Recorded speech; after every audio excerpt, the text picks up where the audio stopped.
Hello. And welcome to Emmanuel. I'm Jess. And you are? I am Christian. That's who I am. I'm here. Yeah, I'm glad you know. I'm enjoying your colour t-shirt, Christian. Did you want to colour coordinate with the table? I really didn't think it through. Are you enjoying this roasting? Stop it. I'm basically just trying to blend into the table so you don't even see me. It's just you. You're just a floating head. Yeah, that's it. Anyway, thank you for bringing attention to my t-shirt. I just want the summer to last forever. No, thank you so much for joining us this morning. It might be that you are checking us out because you're moving to Brighton soon. It might be that you're a student and you're just looking in because you're coming to Brighton University or Sussex University or BIM or one of the other colleges I haven't mentioned. So sorry about that. But if you are joining us, I want to give you one recommendation of where you can go when you come to Brighton. So I'm going to recommend Pompoko. It's been around in Brighton for a long time, but it's good food and it's relatively cheap as well. So it's good for students. Any recommendations? What do they eat there? It's like a Pan-Asian fusion food. It's really good. Solid. Comes in bowls, that kind of thing. Excellent. I would recommend the volleyball courts. That's really fun. Yeah, that is fun. And it has sand on the beach. So, yeah. Yeah, we're not used to sand. We're used to pebbles, aren't we? But if you are on the chat today and you're from Brighton, why don't you put your recommendations? So all these lovely people are going to move to Brighton. They know where they need to go to eat or drink or just hang out. So why don't you do that? We have been going through the Psalms this summer. Do you know who we've got speaking today? We have Stu Gibbs speaking today. Stu Gibbs, lovely man. Yeah. And he's doing something, very cool actually. Do you want to say where he's planting into? He is planting in London Bridge. Yeah. Are they planting like September, right? Actually today is a big moment for them. I think they've just had their final Sunday from Emmanuel Greenwich, where they're kind of being planted out from, and they're about to start gathering as a team. That's exciting. That is very exciting. So he's speaking to us today. So it's a privilege to have him with us today. But Jess, why don't you lead us into worship? Yeah, we're going to kick off with a song that talks about how our God is for us.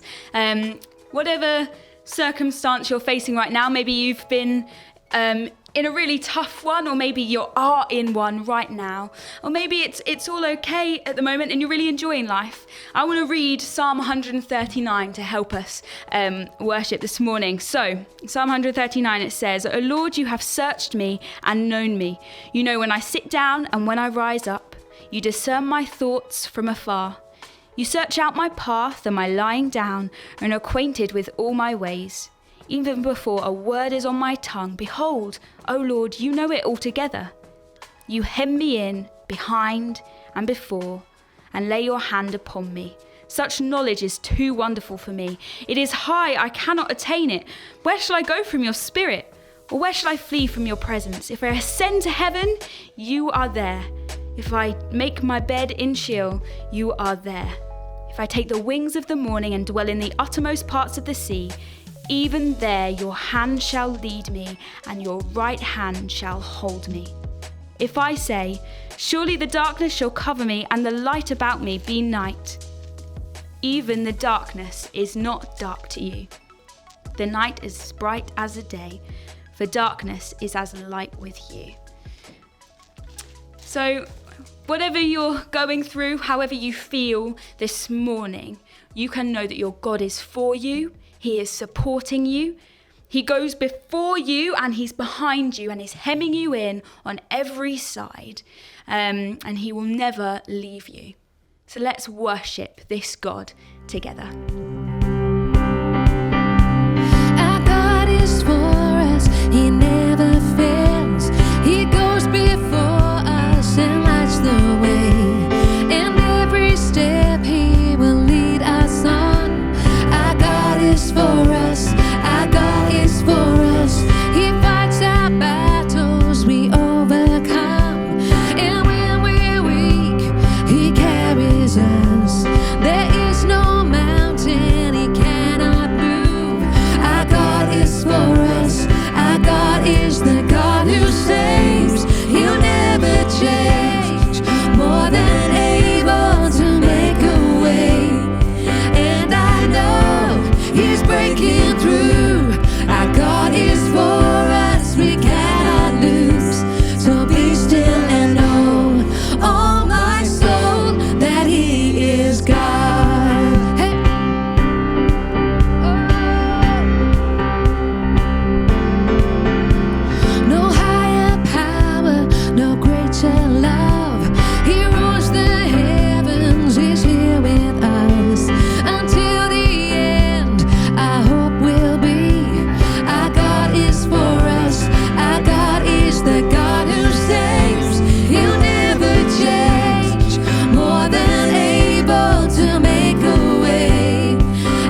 Our God is for us, we cannot lose.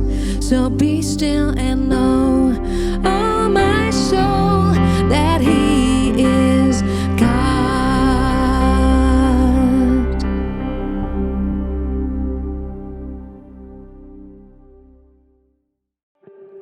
I found success everywhere.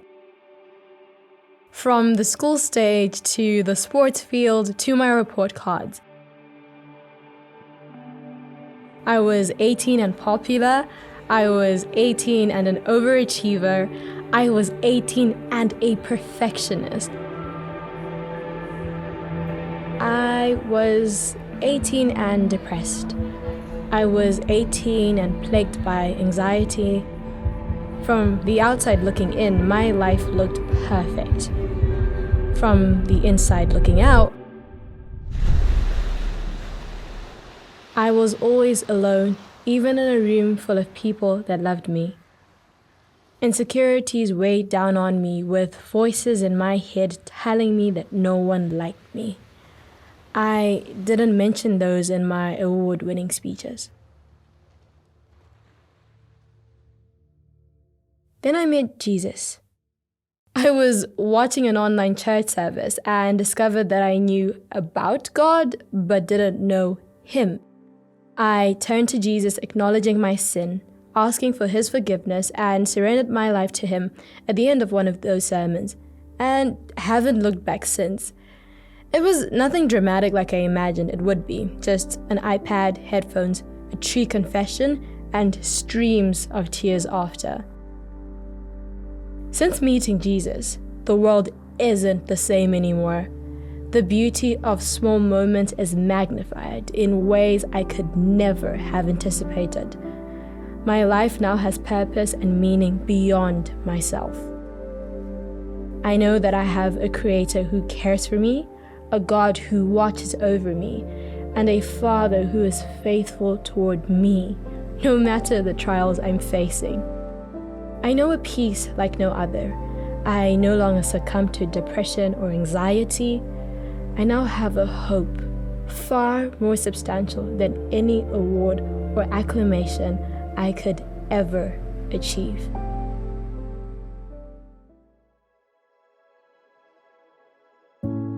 I lift up my eyes to the hills. From where does my help come?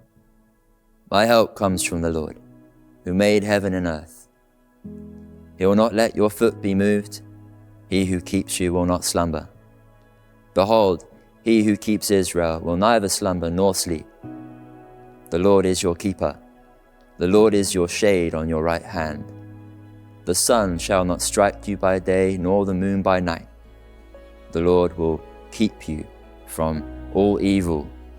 He'll keep your life. The Lord will keep your going out and your coming in from this time forth and forevermore.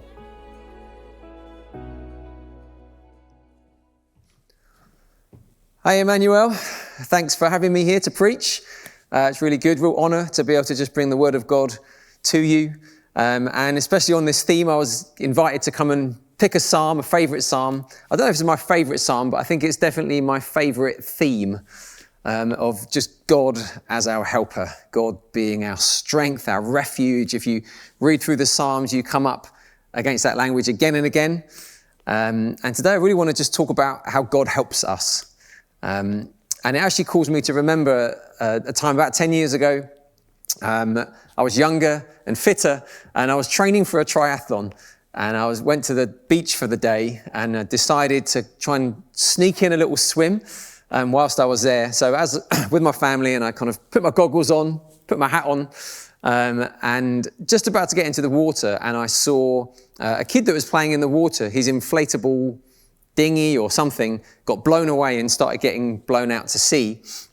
So I thought, well, I'm going in anyway. I'm going to go for a bit of a swim. I'll just swim out after it. So I got in, I kind of said to the kid, I'll see if I can get it for you. I started swimming, swam for maybe, 30 seconds, head up. I was, yeah, it's still quite a way away. Swam a bit more, head up. I was still quite a lot of distance, maybe even further than it was before. Swam out a bit more, and I noticed the wind kind of pick it up and blow it. I thought, I'm never going to make it. The wind's carried it too far. At which point I turned round to look back and see how far I'd come and realised I am a long way from the shore. I've definitely come a lot further. I was definitely kind of not wind assisted, but kind of wave assisted in getting out.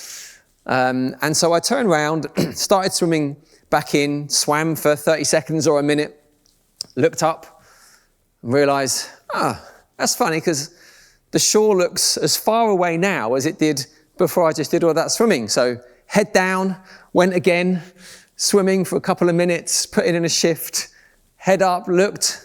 That's interesting that the shore still looks the same distance away now as it did before.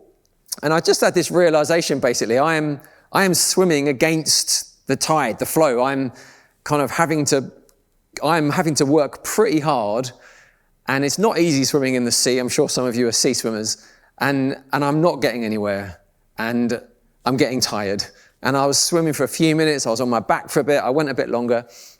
And I just basically realized I think I'm actually in trouble here. And what happened at that point was just really, really interesting in terms of just what we're going to look at today. I could tell in my heart that there was this very strong reluctance to ask for help. There was no one there. There was no lifeguard or other swimmers or anything else. The only place I could look for help was God. The only thing I could do was pray. And yet, even though there was no one else looking on to see my vulnerability, I could just tell inwardly I felt like I don't want to pray. I don't want to ask for help. I don't want to be that guy who went out further than he can handle. I want to solve this problem myself. And so I kept swimming and kept trying and genuinely just felt like I started to realize I'm in a bit of trouble here. And eventually I succumbed and just prayed and said, Lord, I think I might need your help. And Lord, I'm getting tired. I'm not panicking too much yet, but I need your help getting in. And after a few more shifts, I started to realize that I was actually making some progress. Made it back to the shore, at which point, as I kind of stood up and walked in, I realized there was a whole crowd of people who had gathered on the beach because they'd seen me swimming, trying to get in. There was a lifeguard there. He'd called out the Coast Guard, and it was all a little bit embarrassing. But I did make it back in, and hence I'm here. But I guess it's always stuck in my mind as just an indication of how hard we sometimes find it just to ask for help. How there's something kind of hardwired into our systems that wants to look to ourselves to provide the answers that we need, rather than either to look to others or particularly just to look up to the Lord for his help. And that is kind of what this psalm is all about. And I just want to spend a bit of time looking at it, just with these three questions, I guess, three headings really: who, when, and how, just to kind of get into the psalm and allow it to speak into our hearts. So the first one is who. Who is it in this psalm that we're looking to for help?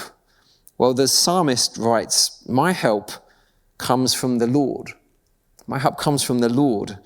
And the Lord is one of those times it's written in capital letters, the whole thing, Lord, which means it's referring in Hebrew, it's Yahweh. It's the name that God gave to Moses when Moses said, who are you? Who shall I say is speaking to this people Israel? And God said, I am who I am. It's the covenant name of God. So when the psalmist here writes, my help comes from the Lord, what he's doing is he's actually reminding himself and anyone who reads it, sings it, listens to it, that our helper is not just some abstract idea of God. It's the God who revealed himself. It's the God who revealed himself as I am who I am. It speaks of his eternal nature. It speaks of his complete self-sufficiency. I am who I am. He doesn't need anyone else to tell him who he is, to help him be who he is. He just is who he is. He's completely self-sufficient. And that name speaks of his relationship to his people, Israel. He's the covenant God. He's the one that came to them and claimed them as his own and said, I will be your God and you will be my people. He entered into this covenant, this arrangement, this promise that he would look after them and own them, and they would belong to him. So when the psalmist writes, my help comes from the Lord, that's who he's thinking of, the God who's eternal, self-sufficient, completely powerful, and yet has come to make himself known to a people and pledged himself to them. He says that's who my help comes from. And then he says, the one who made the heavens and the earth. That's the other thing that we need to remember about this God. And it's kind of interesting in this psalm because the psalm starts with this famous line, I lift my eyes to the hills. Where does my help come from? And it's kind of an interesting phrase. It's not actually totally clear what he has in mind, I don't think, when he says he lifts his eyes to the hills. It could just be that hills represented high places, and in the mindset of the writer, the high places were places that were closer to the heavens, close to God, places you would go to meet God. It could just be that. It could just be that the psalm was written as like a pilgrim psalm, written as people would travel, journey to Jerusalem, and they'd be walking through the hills as they approached Jerusalem. Some people even think it could be a negative thing, that the hills actually represent danger. You can't see what's behind them. But when you read that line later in verse 2, that my help comes from the Lord who made heaven and earth, you realize it doesn't really matter. I lift my eyes to the hills. The hills are one thing, they're big, yeah, but my God made the heavens and the earth. He's the creator of not just hills and not just mountains or even just oceans, but of the whole earth. And although they wouldn't have known it, the solar system in which it is found and the galaxy within which that is found and the whole universe of galaxies which blow our mind when we try and get our head around them. The God that we look to for help is the creator. He's the one that sparked it all into being through the power of his word and who sustains it every day. He's the one who's made himself known to us and who comes to us as our helper. He's the reason that Jesus, on the night before he died, before his crucifixion, he spoke to his disciples and said, it is better that I go, because when I go, my Father will send you another one like me. And some translations of the Bible, another helper, another sometimes comforter, counselor, advocate, or helper, another helper. God, by his Spirit dwelling in us, is pleased to be known, to be titled as mine and your helper. So that's who we look to. He's the one that created the heavens and the earth. He's eternal and completely self-sufficient. And by his Spirit, he has chosen to live within us and be known as our helper. He loves to help. He loves to resource and strengthen us in our time of need. So the who is God himself, the fullness of all that we've just been trying to describe. What about the when? The when is quite simple as well, really. It's always. You could summarize the next few verses by basically saying, this God, he's a keeper, not a sleeper. It describes him. The Lord is your keeper. The Lord is your shade on your right hand. The sun shall not strike you by day, nor the moon by night. He will not let your foot be moved, it says in verse 3. He who keeps you will not slumber. He who keeps Israel will neither slumber nor sleep. He's a keeper, not a sleeper. He never rests, but he's permanently at work to support, strengthen, keep, protect his people.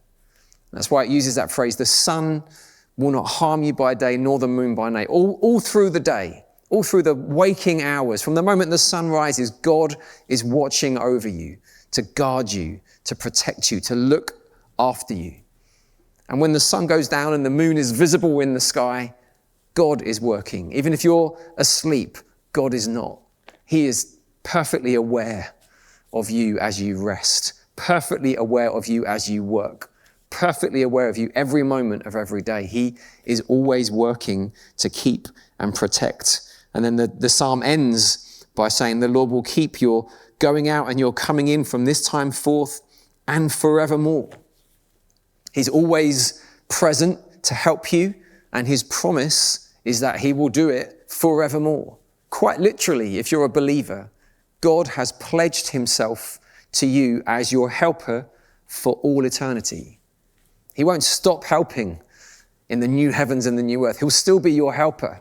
He'll still be your strength in a very different way to what he is now. But he will still be there, present, helping you, sustaining you, strengthening you, giving you all that you need.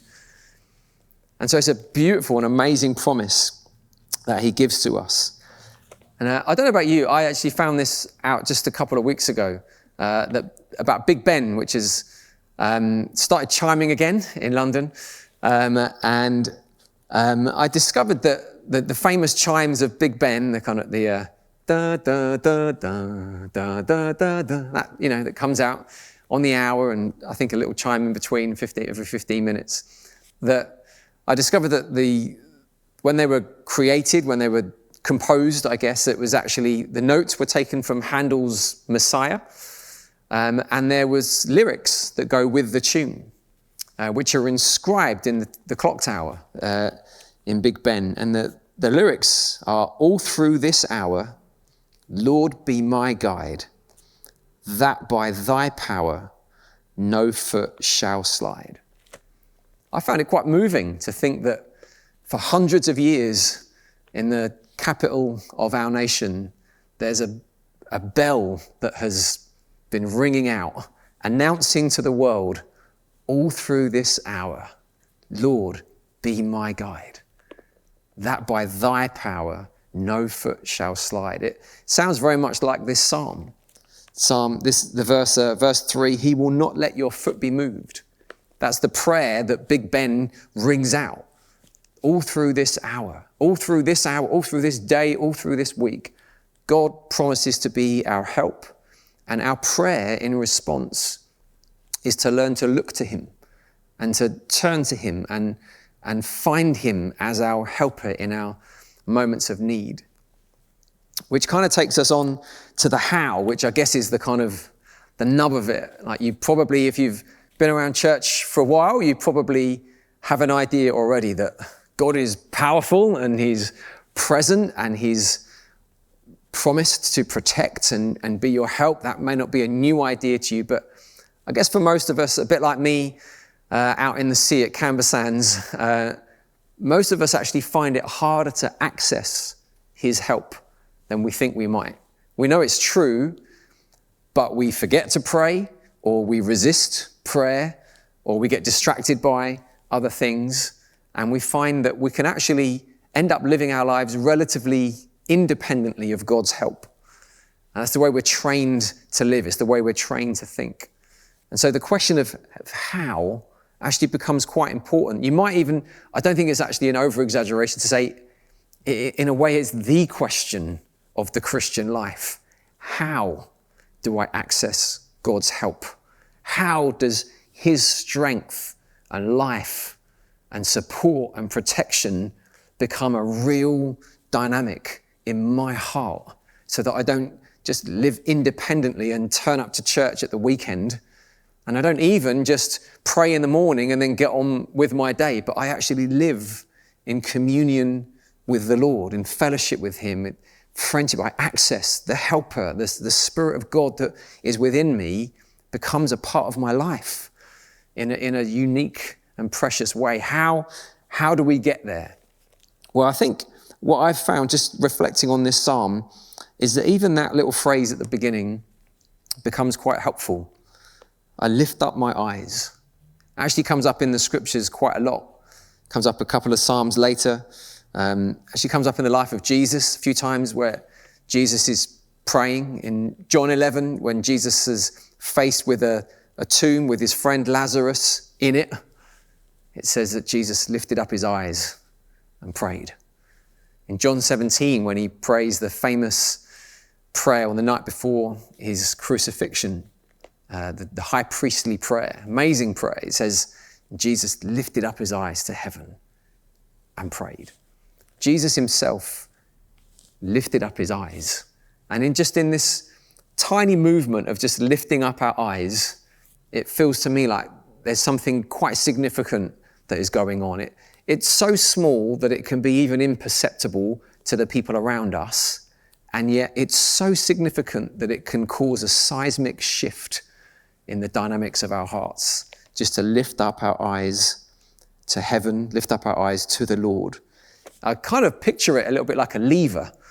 If you can kind of imagine that there's this kind of dynamic that goes on in our hearts, in our lives, where our eyes here, just like lifting up our eyes feels like quite a small thing, but actually something significant is happening on the inside. Here we are, we lift up our eyes to the Lord to go up. Something's happening on the inside. And that is, as we're lifting our eyes to the Lord to look to him, we're actually having to lower our faith, our expectation of ourselves, of our own ability to solve our problems, of what we can do with our resource. And it just strikes me that very simple movement of just lifting our eyes, what that does internally and what that does in terms of expressing our faith is the fundamental, foundational dynamic of the Christian life. It's the thing that happens when we become a Christian. If you're not a Christian and you're watching this and you're trying to work out what does it mean to be a Christian, or how do I become a Christian, or what does it look like to live the Christian life? Well, you're not too far from a good summary to say it means you lift your eyes to the Lord. It means you think less of yourself and more of him. It's like it says about John the Baptist. John the Baptist said about Jesus, I must decrease, he must increase.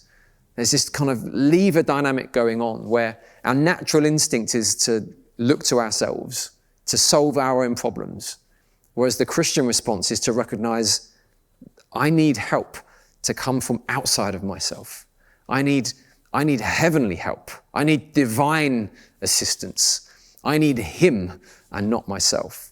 When we think about the problem of our sin, we know that there's problems caused by our sin. There's guilt, there's shame, there's a break in our relationship with God. And our natural inclination, the natural dynamic of the human heart is to try and solve that problem ourselves. Well, I would just stop sinning then. If that's the problem, I'll just stop it. Except then, a bit like me in the ocean, after a while we realize I'm not really getting anywhere and I'm getting more tired. And then we realize what has to happen is we need to think less of ourselves and we need to lift our eyes to him. He can deal with my sin. He, in his righteousness, in his perfection, in his perfect forgiveness, he can deal with my sin. In my own strength, I can't. But if I look to him, he can. And that dynamic, which is what happens when you become a Christian, essentially, you basically just, you look away from yourself and you look up to Christ and everything that he's done and all that he's achieved and what he has said, and you say, not me, Lord, but you. That's what it means to become a Christian, a follower of Christ, that we're not relying on ourselves, we're looking to him instead. That instinct, that dynamic is not just the beginning of the Christian life, it is the Christian life. It is learning bit by bit, painfully, slowly at times, to stop trying to resource myself and to look to him. Sometimes it's to stop looking around and look up. Sometimes it's to stop looking inside and look up. It's very contradictory to the message that we hear in the world around us. We're constantly being told by this culture that we're in at the moment, the secret to finding your way in life is to look inside yourself, discover who you are. It's to discover the true strength that lies within, and that will be the secret and the source for your strength going forwards. The Christian message is almost exactly the opposite, that we look not to ourselves. When we look inside, we find all kinds of things that are going on in there. the secret to Christianity is to stop looking inside at ourselves, and it's to start looking up to him and find that there is strength and resource and that he freely gives it to us. So this lifting of the eyes, it seems to me, is the essential movement of Christianity. It's the essential dynamic that we're looking for. There's a famous old preacher called Charles Spurgeon, and he used to lead a church in central London, near Borough and near London Bridge, where we are about to start planting a church in September, in the next few weeks. And it was written about him, one of his biographers said about him, it says, he was famous for preaching mainly, but someone wrote about him who knew him and said prayer was the instinct of his soul and the atmosphere of his life. I remember hearing that years ago and being inspired, thinking, oh yeah, I want that to be true of me. I want prayer to be the instinct of my soul, the reflex of my soul, that when something happens, if it's good, my instinct is thanksgiving. If it's hard, my instinct is prayer. I need help. And yet what I've noticed about myself, as illustrated in the Camber Sand swimming story, is that my instinct is not to first look to the Lord. Actually, if something goes on that I find troubling, what I found is my first instinct is to make sure that I look on the outside as though nothing is wrong. That's my personal first instinct. If something happens, it's to make sure, don't let anyone see that you might be anxious or vulnerable or troubled. That's my first instinct. And then my second instinct is to make sure that my emotions stay in check. So it's first, seal the outside so everything looks fine. Second, seal the inside. Now, what I've learned over time, slowly, is that in order to learn the instinct of prayer, in order to learn the instinct of this psalm, I lift my eyes to the Lord. He's where my help comes from. In order to learn that, I actually have to start to unlearn some of my other instincts. The lessons that the world has taught me, my family culture has taught me, my fleshly, human, fallen instincts have taught me. In order to learn a new way, I have to actually unlearn some of these patterns. I have to learn first, when something happens and it's troubling to me, I have to learn to just recognize it's okay that it's troubling. It's okay that I feel anxious. It's okay that I feel vulnerable. And even harder and even weirder, it's okay for other people to know that I might feel some of those things, that I'm not without challenge and without struggle in my life. And I actually have to learn to live with my vulnerability in order to then, from that place of vulnerability, just do the essential movement of the Christian life, which is I'm lifting my eyes to you, Lord. In this moment, I'm not trying to resource myself. I'm not trying to seal the outside so no one can see in. I want my first instinct to be, I'm in trouble, or I am anxious, or I am vulnerable. Lord, I'm looking away from myself and I'm looking to you. You know, I think it was Tim Keller quoting C.S. Lewis, talking about humility. He said that humility is not thinking less of yourself. It's thinking about yourself less. So it's not thinking I'm really rubbish and trying to kind of lower my opinion of myself. It's just being less preoccupied with myself. And the best way to be less preoccupied with yourself is to lift your eyes to the heavens and be preoccupied with the Lord, with his Son, with Jesus, with the gift of his Spirit, with his plans and purposes, with his word, with his beauty, with his glory, with the prospect of knowing him and being with him for all eternity, with the opportunity to obey him and see his kingdom come through us in this life, with the opportunity to know him in prayer and see him answer. The way to be genuinely humble is not to just try and persuade yourself that you're rubbish. It's just to not think about yourself so much. It's to lift your eyes to him.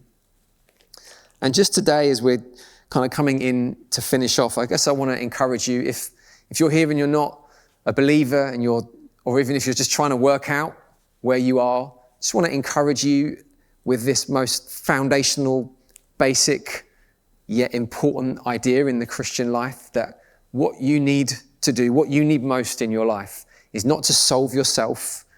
It's not to deal with your own problems. It's not to work harder at being a better person. It's not to turn up to church more often or make sure you sign up to the reading plan or make sure you actually complete it when you do sign up to the reading plan, or not just to make sure you get to the prayer meetings. Those things are sometimes good things, but they're not ultimate. The thing that you need to do is to not look to yourself.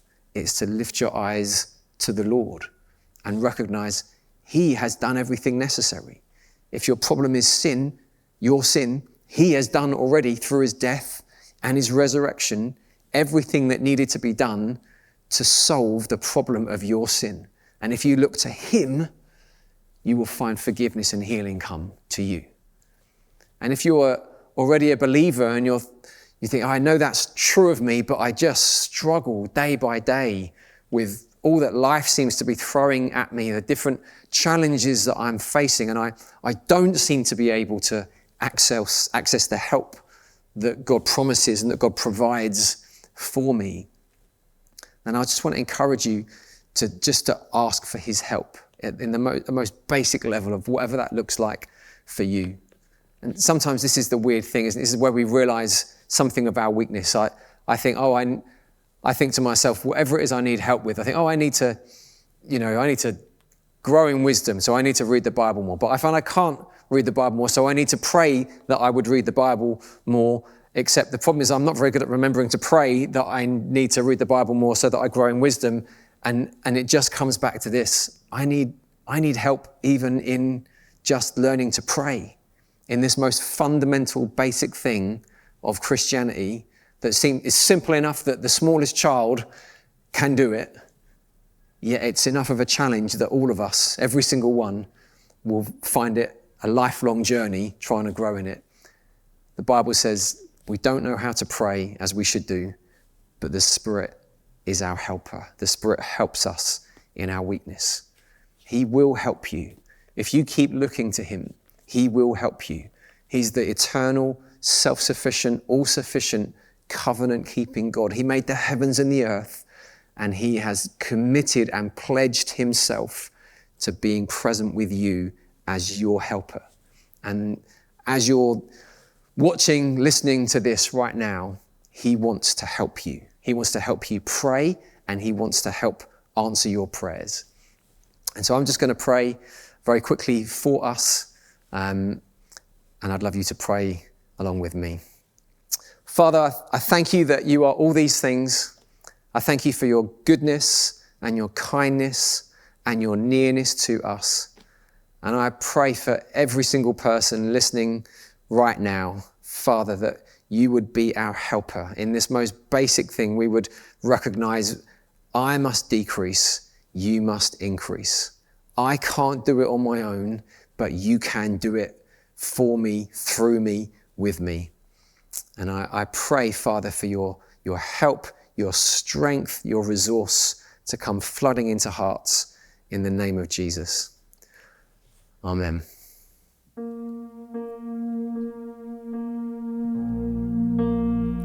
The greatest love song, the greatest story, the King of heaven, the Word became a man. So helpless sinners can't find forgiveness, born for our salvation, God's redemption plan. The curse of sin placed upon His shoulders, all our offenses Jesus chose to bear. God's perfect judgment in love was rendered, darkness was defeated, death was shattered there. Oh, the wonder of the cross, the love of Jesus pouring out.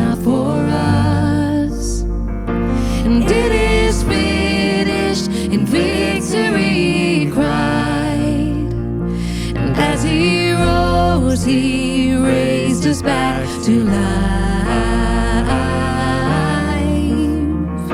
You've raised us back to life.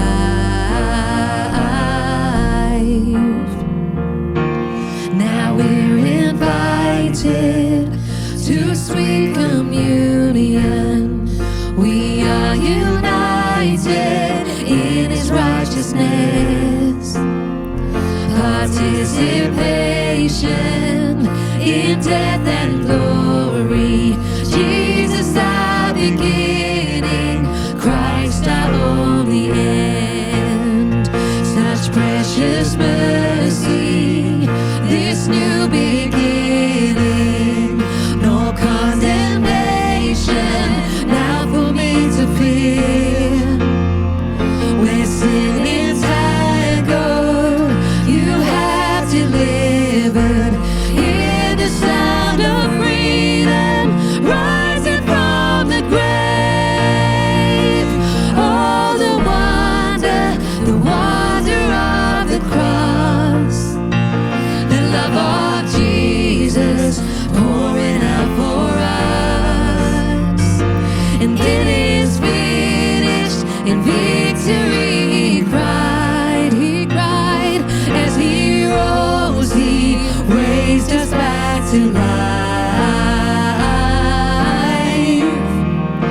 You've raised us back to life.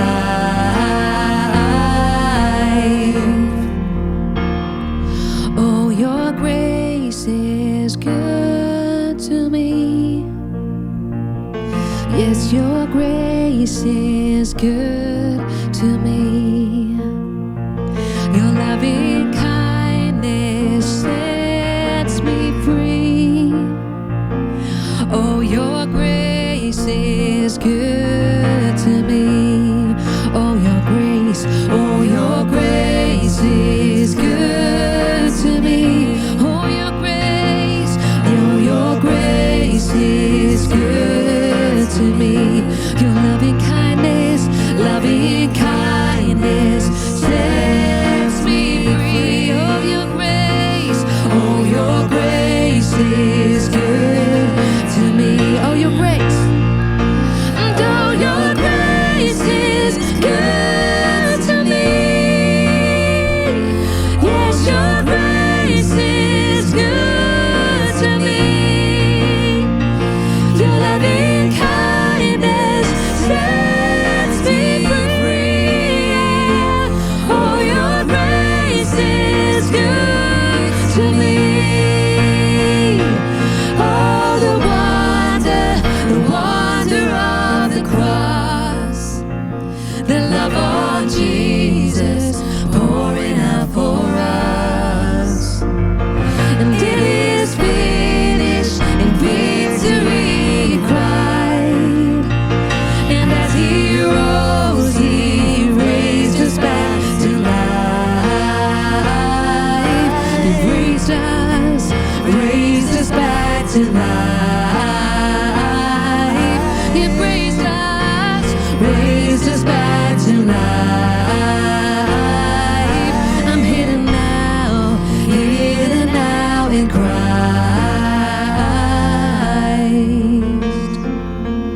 I bring my failures, my disappointments, believe the cross and leave them at your feet. I'm now forgiven. I find my healing.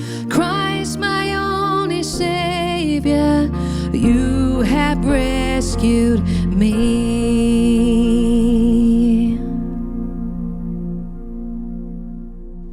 Jesus, we thank you that our help comes from you, the maker of heaven and earth. And we thank you that we can just rely on you today and forever. Know that we can come to you and a personal God, and there's nothing that we can say or do that will disappoint you, but actually you love us no matter what. And so God, I do pray for every single person who has been watching this morning, that they know your help, and from the one who gives the best kind of help. Yeah. And God, may you be their comfort, and may you be their strength. Pray for that in your name. Amen. Amen. Amen. Now, maybe that you've got some questions. You've been checking us out for a while and you want to know more about what Christians believe. Who is this Jesus? Is it real? Can we trust the Bible? And many more questions you might have. Well, if that's you, a great next step would be to sign up to our Alpha course. There's going to be one running the beginning of October. Yeah, that's it. Yeah, first week was. So follow this link and why don't you sign up? It'll be a really safe space for you to just ask all the questions and also make some friends as well. That's great. Yeah, and once again, just to reiterate, we'd love you to join us on a Sunday. So if you're coming to Brighton, come to one of our services.